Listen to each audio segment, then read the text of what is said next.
take. So this is my presentation on Hawaiian syntax.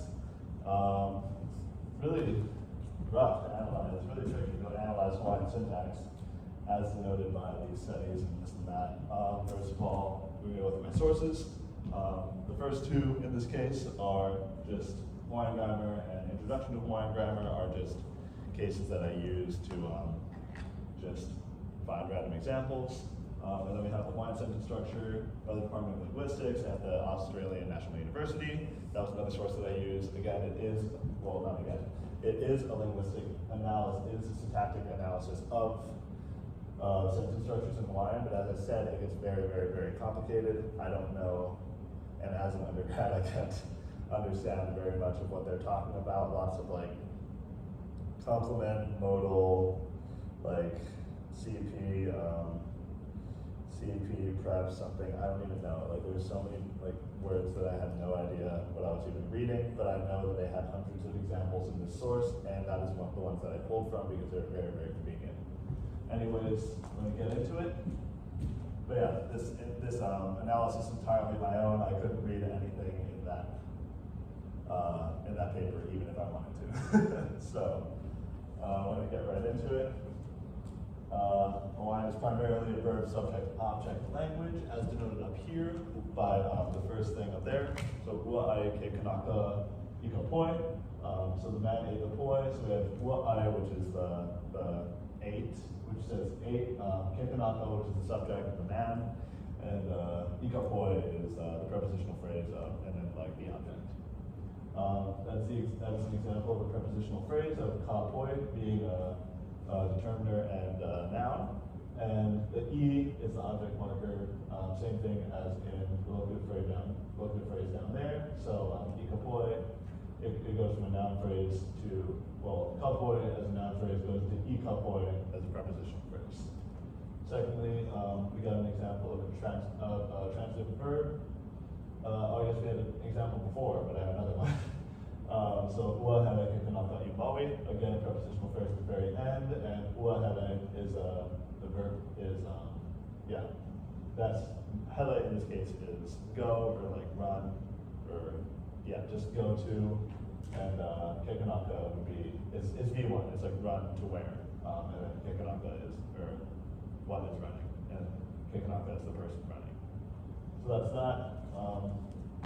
Example of potential complement up here. So there are only two verbs that can take potential complements in the Hawaiian language, and they are, and one of them is hiki, in this case, hiki la ko kehula. It takes the potential phrase of kehula, the sentence of kehula. But yeah, very, very rare. There's only two in the entire language, in the entire vocabulary of the language, two verbs that can take in sentences, and that's hiki and another one, but I'm not sure what the other one is. And we're going to talk about adverbs or auxiliary verbs. So ua is the perfective past tense for this language. So hele au I Waipi'o no pu'ule would mean I am going to Waipi'o because of pu'ule, but with you attach ua to the beginning, it all goes to the past tense. So then we got I went to Waipi'o for/because of pu'ule. So that is an adverb acting on the verb phrase. So it goes, hele, the V1 attaches to au, which is the pronoun. So the pronoun from I, I'll do it again. The pronoun for I, and then the adverb attaches subsequently. So that's following this rule, and then that's following, yes, right? Yeah, it's following that rule, and then subsequently following this rule. All right, next. We're going to analyze the topology of the Hawaiian language. So Hawaiian is very head initial, as you can see. So the verb phrase, prepositional phrase up here, again, we have the same concept of ua hele au. So V1, NP goes to NP, and then the adverb attaches, and then EYPO is the prepositional phrase, and it attaches subsequently. Secondly, we got noun adjective. Oh, I never reviewed noun adjectives. So ua hele ke kanaka maoli, that's just the same sentence as in the second box, but the only difference is that I added maoli after the noun phrase, as denoted in this rule. oh, after the noun, sorry.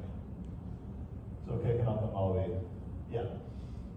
So, and as it says, uahele kekanaka maui, so the adjective comes after the noun in these cases. The adjective supersedes the noun, yeah. The noun precedes the adjective, either one. As denoted there, adjunction rule and the complement rule. So preposition phrase, again, that's the same thing as e maui, as we discussed earlier.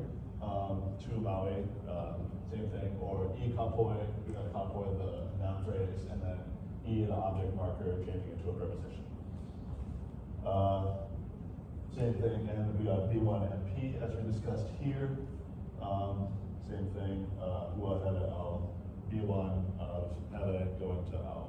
Again, in all these cases, the head is the verb, the head is the preposition, the noun, and the verb phrase are the heads in this case. So it is head, so it is clearly a head initial language. Lastly, we got movement in Hawaiian. We got topicalization. So fronting can happen in the Hawaiian language structure, and it's typically prepositional phrases, just as is done in English, as it's done in English and probably other syntactic structures of other languages. And the syntactic structure is maintained, and it is denoted as, and essentially the only difference is that we just, I already discussed this example, but we're going to go through it again with the second part. Ua hele au iwa pio no pu'ulei. And we just, all we do is we just drag the ending of it to the ending prepositional phrase to the beginning. So then we have no pu'ulei, comma, to emphasize, as we do in the English language. Ua hele au iwa pio. So it just goes from like, I went to Waipio for such because of pu'ulei, to for such because of pu'ulei, I went to Waipio. So yeah, that's that. Fantastic semester. Thank you for everything. You guys are the best.